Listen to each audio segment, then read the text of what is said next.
Welcome back, everybody. Whew! We have reached summer in New Hampshire. As you can tell, I got my bad, beat up old cap and my summer coveralls and no heavy jacket. And you can't see the breath coming out, which is a lot more comfortable down here to do. All right, well, what are we going to do in this episode? Well, seeing how we basically final fitted the doors and the quarters and the rockers, we had to final fit the front end. So I threw the hood on just in case, just for it to be there. I got the Porsche prop rod. And what we have to do is start fitting all the ancillaries. Power steering pump, alternator, intercooler, radiator, and everything in here. So when we cut up the rest of the front end of this car, we can build everything onto it to make everything look not it's going to be factory, but it's going to be fabricated. But it's all going to be tied in, And we're not going to have a removable front end because with those mounts, you drop everything out the bottom. Nothing comes out the front. So there's no sense of having a removable front end. There you go. But it'll be enough space so you can tackle the timing belt and all that issues relatively easy. But let's first get on to doing the power steering pump. Let's get on to that, and then I'm going to show you my whole thought process on doing the belt drives. Here's a reservoir for where the original 4000 Quattro and Coupe GTs and all that stuff. That's roughly where it's at, right there. This is just a gravity-fed line, and when it sits up here, I mean the 4000 Quattro didn't have the manifold over here, but when this sits up here, the actual grade of it coming down, the angle of it coming down is not that great. That's the reason why, I've gotten cavitation issues with it, like when you're starting at high RPMs on a hill and stuff like that. This is, it's always in the back of my mind. So I'm going to eliminate that. Plus, I did it on my Air Quattro upstairs, and it worked out great. Now, what we're going to do is we only have to be really, really careful of one line. This line in the back. This line on the back is your pressure line to your actual steering assembly, your power steering rack, and that handles up to 75 bars. What these pumps do. This right here, in their infinite wisdom, they use the crimped in right here, for basically your feed line, which is under no pressure whatsoever. Then they put it in a plastic housing with a clamp, with a worm drive clamp. Yeah, okay, thanks. You could have just used a hose barb, make everybody's life easier, but no, you didn't. But that's beside the point. All right, now let's. I'm not going to use this pump. I have an extra one right here, so we can just pull it all off. So I can just, flop this over to the side like that, and let's go working on the amounts down here, where I have an alternator bracket for a 4000 Quattro. What I used to use just to get the alternators away from the turbochargers. Well, let's remove this so we can get the the power steering pump mounted to the bottom.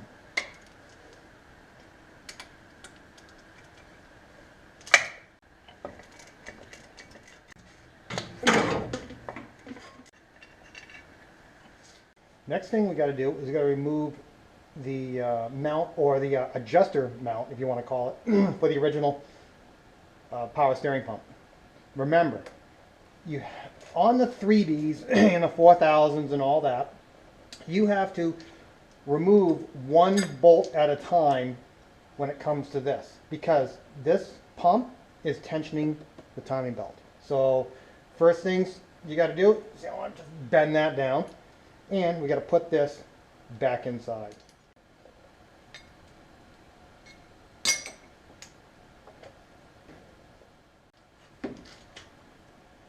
All right, to start out with our adventure of trying to make this belt drive complete, as close and as tight to the engine as possible, so we have intercooler piping and all that, we need to figure out what we're going to use and where it's going to be. It's going to be roughly here. As you can see, this pulley and this pulley will line up roughly right about that. Right here and right here, what it is it's going to go fall right in between these two bolts for the original mount. What are we going to use for the mount? Just a piece of flat stock. That's it. I'm going to put it here. Right there, drill the two holes. The other mounting points are going to be right around here.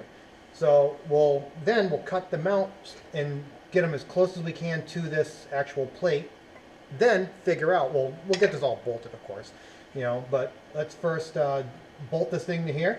Then we'll start figuring out where exactly or how far out the plates we can cut, because we want to cut them in or as close to in as possible. So let's go to the drill press, drill this out, come back and bolt it in.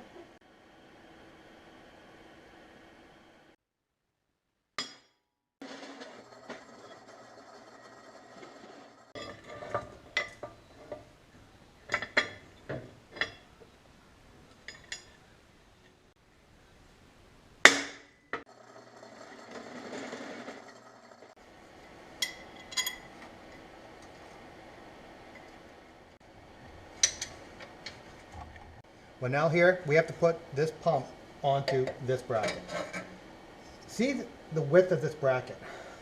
In order to utilize this width, we have to actually weld to the width which coincides on this bracket. And if you take a look where it bends right here, that right there is the same width as this plate or this bar socket. So this is going to be my first cut. I'm going to cut this right down here. This actually puts the pump at an angle when it sits onto the engine block. When it sits onto the engine block at an angle like this, you can remove these 3 bolts, and in back of here, you have a half moon with 3 bolts right there on the pump, which means the pump will be welded right to that bracket, but you can pull out those bolts and slide the pump out. That's a maintenance issue. Then we have to let me first cut this, and I'll probably take a frame square and run it across just to see what we got and where I'm going to cut. So that way, if this side's a little low, or if this side's a little low, in relation to looking at the front balancer and the pulley right here, I can move it around and just fill it in with weld. It'll be just as strong. Then we have to figure out the next bracket that we have to put on it. So let me go grab the grinder. We can cut that off, and let's work this thing and get this thing done.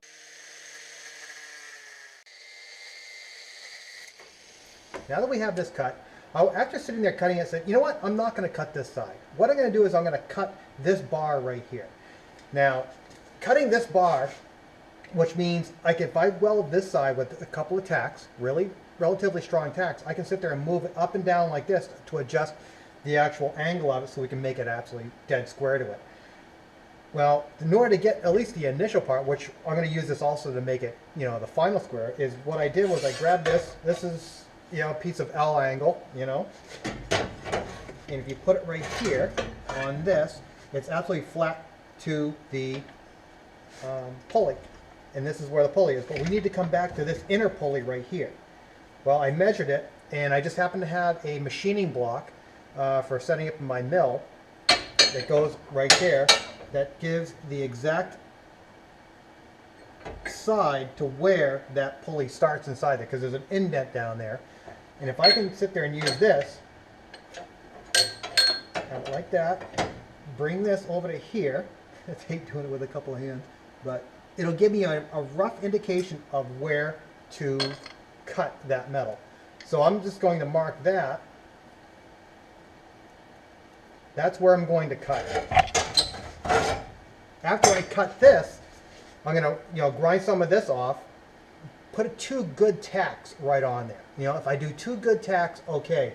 Then I can move it up and down. Hopefully that won't break, but that way I can move it down and adjust it to the exact thing. If I have to break the tacks and move it, that's what I have to do. But at least this portion right here will be out of the way, so I can move this around. And I can have this right there and give pretty much a much better indication of where I'm going to weld it. It's going to give us at least a fighting chance, and then we'll start adjusting it more, because you have to remember, we can always elongate the holes and bring it forward and bring it back, and fill old holes in with weld. But that's beside the point. Let me get a cutter. Let me get the cutter, my glasses back on and gloves, and let's cut this right down there, grind this off, and so we can give that a couple of tacks right there.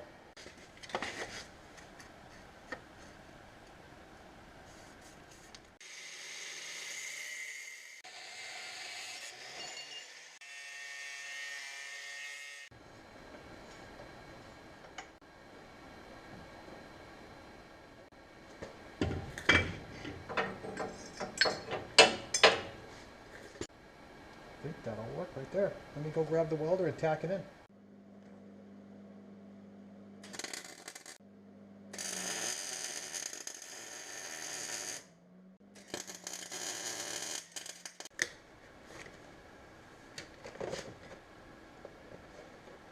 Wow, that is cool. That looks like it's right on the money. Oh, it's on there. It's not going anywhere. We have a bolt in back here. That was the third bolt of the original mount. What we got to do is I'm going to wait because I'm probably going to have a support brace come down to lock onto this back side. I'm not sure because I might have to use it to do the alternator. So let's start up working on the alternator so we can get this entire belt drive at least mocked up and ready to put back on the bench and weld. Now here's the front of the motor where we're going to be putting the alternator. Putting the alternator up high.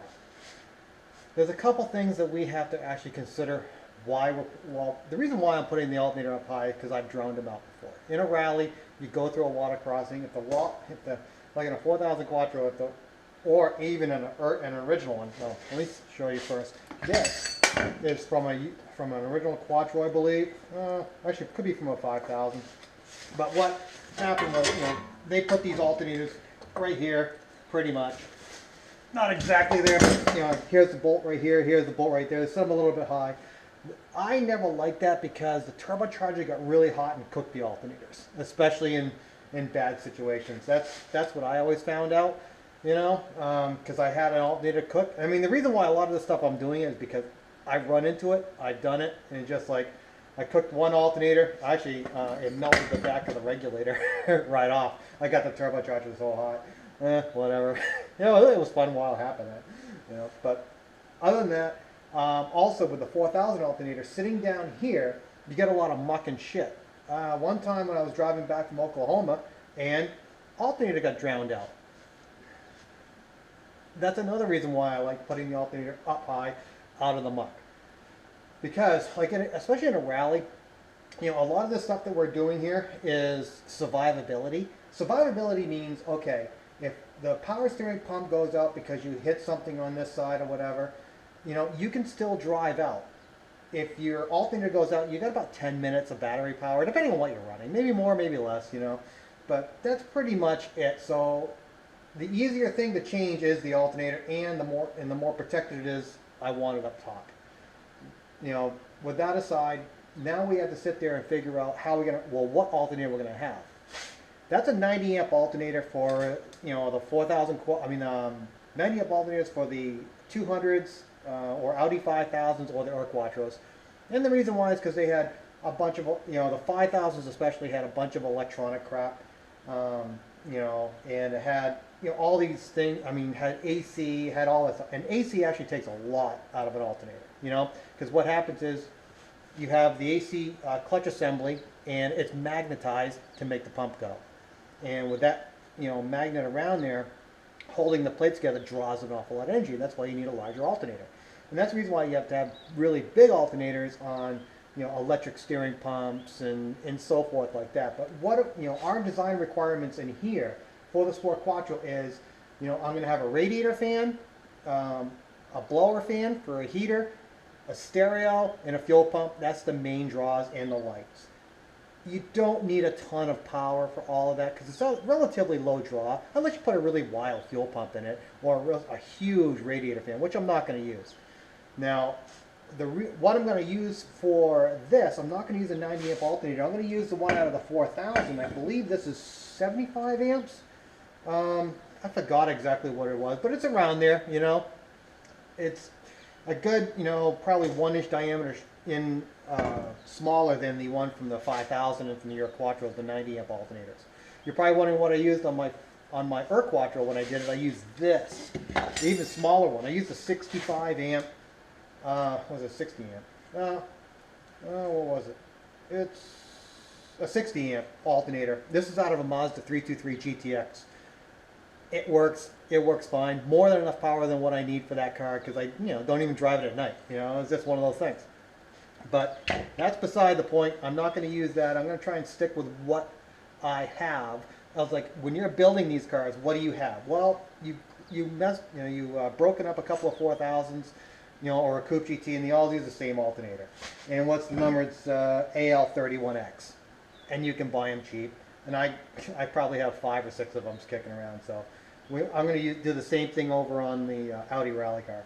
Let's first look at some of the problems that we're going to run into with putting the alternator up top. And there's a lot of them. All right, let's go over here. Here's the original power steering pump bracket, and this is the engine lift eye hook. Let's get that out of there. The problem that we need to, or problem that we're running into, is the alternator is pretty big. And as in having it sit, it's like right here, that's no problem, And you sit there and go, okay, well, here's my gauge block, and here, and this is where it's supposed to be pretty much, and oh, yeah, that's going to be an easy fit. Well, the problem that we're running into, and it's a major problem, is that we need to get right here. Let's move this out of the way.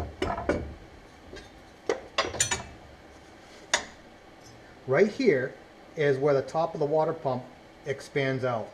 And what it is, this is to simulate a V groove pulley. So it fits inside there, and under worst case scenarios, it needs to be right there. Well, the problem with the alternator is, in order for it to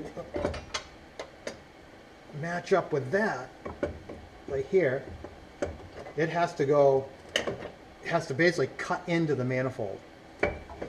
Well, spoiler alert, this manifold, A, I hate, and B, is coming off. I'm going to be cutting and rewelding the entire thing. Yeah, I know that you guys probably don't have a TIG welder at home. I mean, I'm lucky that I have one sitting over there. So what I'm going to do is modify this entire front and also modify the entire intake to make sure the inlet and outlet is going to be very efficient. And if you see this rise right here, this is a lot of dead space. What does it do? Well, it does a couple of things. Annoys the living crap out of me. And also, it requires more air to fill it up to create boost. The less, it's one thing if they did this in order for it to be a maximum flow, but it looks like it was probably made, because you can see the casting line right here. It's probably just a casting thing, which I don't understand. It's probably an aesthetic thing, actually. But, looking at it going, I see no reason for it. So this is all just going to be chopped up so we can move the alternator up and down. We'll probably have to go a little bit inlet in here, but you got a ton of meat all the way through here. So me cutting off a little bit of that is not going to do anything. So let me go down. Let me go over. I'm going to go over there and let me grab some Allen keys. I'm going to pull off this manifold, get it out of the way, and we're just going to build the mount on this and then tailor the intake manifold to the actual belt drive system. That way it's all squared away.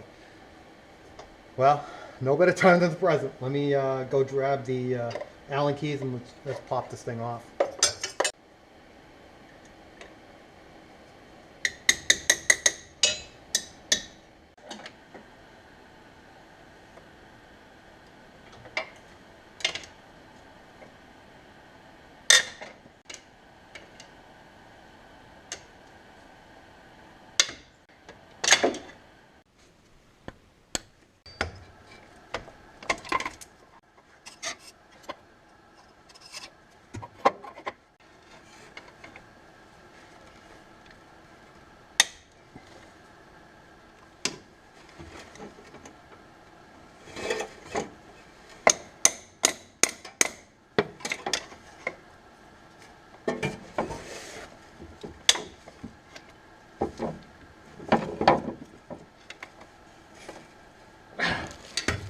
Damn. Manifold is now off. Here, I had to take this water jacket manifold off. And as you can saw in, I just showed it, is that these things were so bad that they felt like they were turning, so I had to use the pry bar on top of them in order to get enough force to make sure they didn't spin in place. That's why you had to take this off. I had to cut one bolt right here. It's all rusty. We're just going to soak it in penetrating fluid. I'm going to throw some stuff down in here and let's get on to working on making the alternator bracket for this.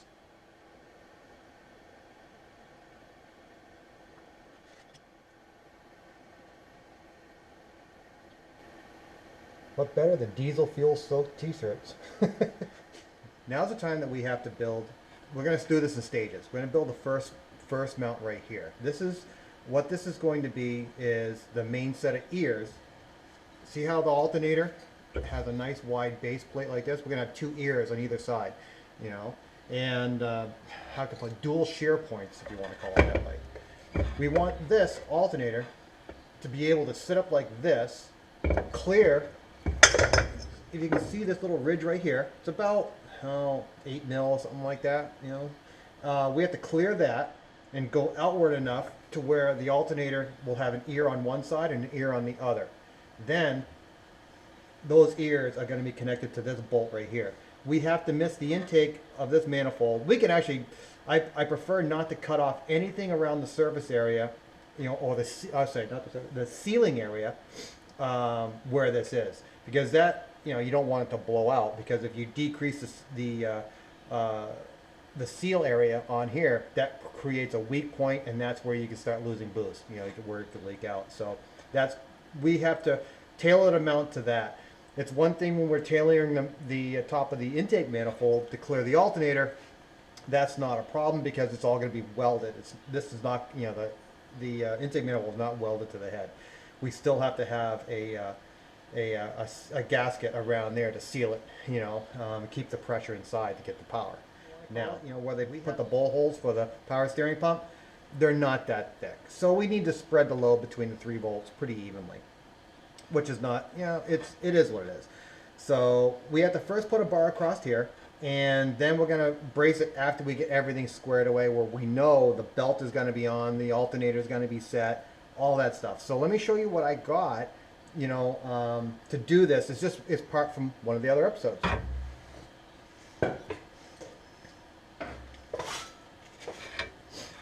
Here is what I got. This, do you remember when I built the rotisserie for the Sport Quattro?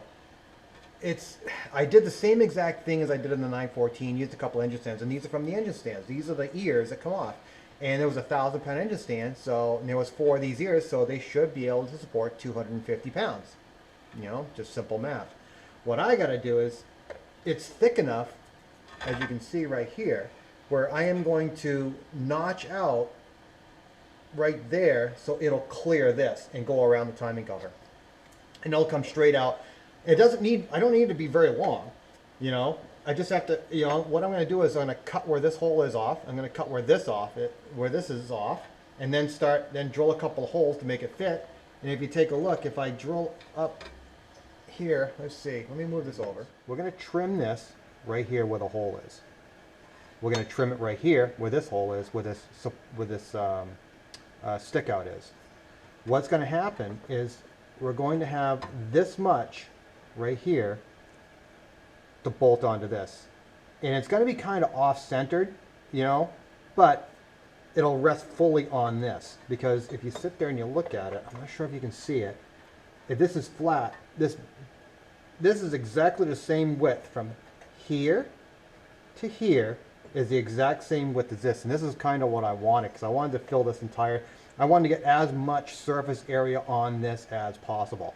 And when I drill these things out, then I'll notch the underneath to go around the timing cover, and then I will weld the ears on this. So let me go get my mask and goggles on. I'm going to cut some of this stuff with just the bandsaw, my portable one, just to give a quick thing.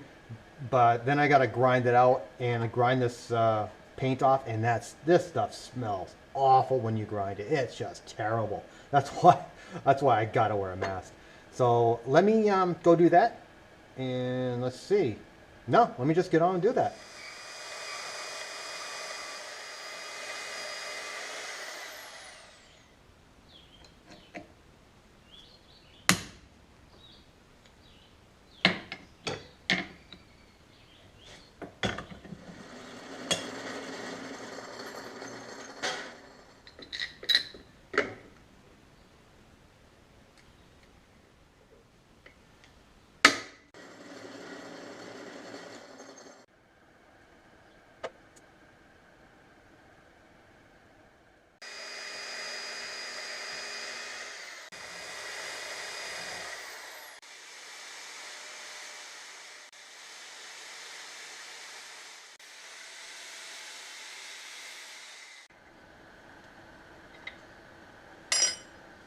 First part done. We have our block right here. I have to trim a little bit because it is pushing down a little bit on the cam cover here, the timing cover, but it's negligible. It's like a couple thousands, you know, but that's fine. But we have it bolted straight to the head. It's locked in secure, so we know that is going to be there. Next thing we have to do, well, next thing I put the jig back on. Still have my plate so I can measure to keep this pulley right here. This is the alternator we're going to use. I took a flap wheel and cleaned it off, all the rust. So there's no big protrusions from this. And I did not want to put it in the lathe because I didn't want to take off a lot of material. I want to keep it as stock as can be. But we have to do, the only problem with these alternators, and like all alternators, they're heavy. So what we got to do, and trying to hold this thing and trying to match it up is going to be a pain for you, trust me. So what I'm going to do is, I got handy dandy wood pieces here, and we're just going to stick it like that, and just start putting the alternator like this. So we can give a rough measurement of what we need. Now, when you do this, you got to slowly build up. And another thing that you have to worry about is it cannot be above this cap right here, because that guarantees us not hitting the hood with the alternator. That's a big thing. And you know, if the cap is the cap, but I try to keep it below, below the cap. And right now it's probably about a half an inch or a centimeter below the cap right now in this configuration. We also have this bar right here that's going to go right here to tell us how far up we're going to have to go. Let's first, first I'm going to use my little jig right here. And that way I can center it, or at least, put it where I think it's going to be as in relationship to that pulley. And after we get that,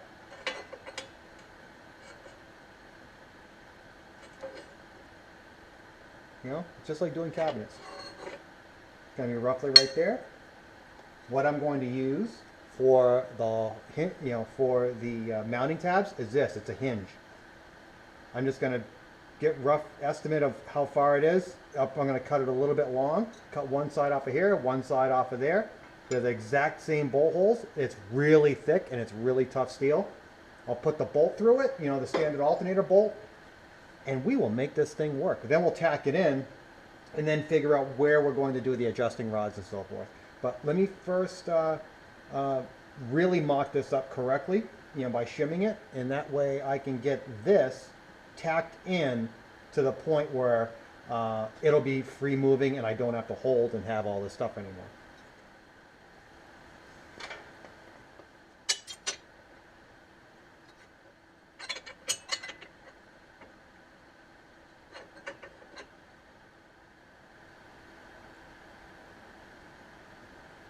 I'm going to do both sides the same, and it's probably about 5 millimeters larger than what longer than what I have. But I'm just going to get the grinding, get the wheel, go like that. Yeah, I think that'll work because we still have to clear the bolts right down there, or pretty close to it.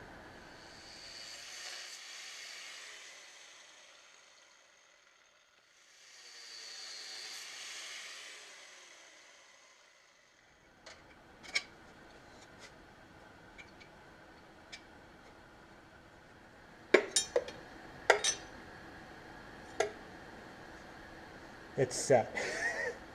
As you can see, the tabs are basically on the other side of that mount, if you want to call it. The alternator is exactly where it is. So what I have to do is I have to weld the tabs to this and back there. That way, and back there you still have a gap because you have to remember this is raised. And I will make a small plate going down there where I can bolt it in and then tie everything together. I mean, I was going to do that anyway, but this is just the way it's going to have to happen. I mean, we definitely need the belt to miss that, and it does, and it's not even fully tight. We need this to pretty much stay right there, and it's right at the exact top of the cap,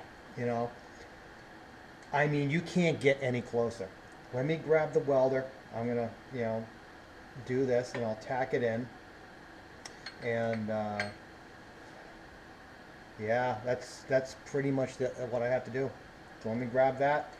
I'll tack that in, make sure it's all set again, tack the back in, and then try and figure out what I'm going to do down there. I know what I'm going to do, but I got to pull everything off first so I can make sure it's all, you know, together, because I have to put a cross brace in between here and everything.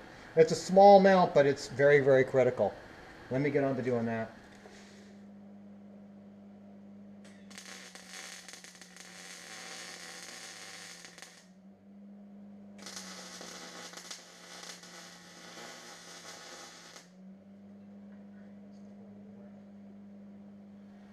Alternator is now all tacked in. As you can see, it's tacked in on the back, and it's pretty free moving, you know, and it's not going anywhere. And it seems to be all lined up with all the pulleys. And if you look straight down, it all looks really good. I'm pretty happy by the way this is, and I'm not going to do any more until I get everything set up pretty much. I'm going to put everything on the bench, then weld and put it back together. But this is the arrangement that I want. I went through, do you remember when I said, how do I find all the bolts? And I dumped a whole bunch of bolts out onto a table. Same thing with V-belts. I have boxes of V-belts, that I've taken off of cars. It's a just in case and when you build things. And this is what I found. I went through, found one belt after numerous other ones. And let's see. Come on. There we go. It goes on, goes up. Second thing, we need to keep tension on this. A lot of old adjusters, I have boxes of these adjusters also. This is an old style adjuster, which basically goes on here and you clamp it and it uses friction, to hold the alternator. Not going to use that because I want something really, really tough. This is what originally came on the 4000 Quattro. As you can see, if you want to call it, looking at it this way, it's indented to the left. And if I do that, the only way it would fit is it'd have to be reversed. So what did I do? I kept looking through all my scrap pile stuff, and I found one with the same type of markings on it. So this has got to be a Volkswagen from somewhere, or an Audi, or a Porsche. It's something like that. I don't know which one it is, but what it is exactly opposite of what this is. So it'll go on the back, it's indented, and it fits absolutely flat. We can go right on the water pump. So that's, let's remove the water pump bolt. Let's put this one so we can go right here. See, it's absolutely flat, it doesn't move around, That way there's no stress on it.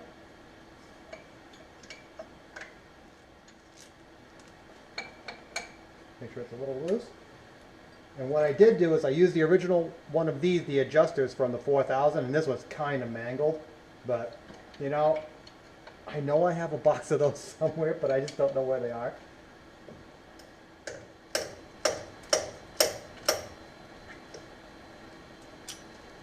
Then we take our 22mm wrench.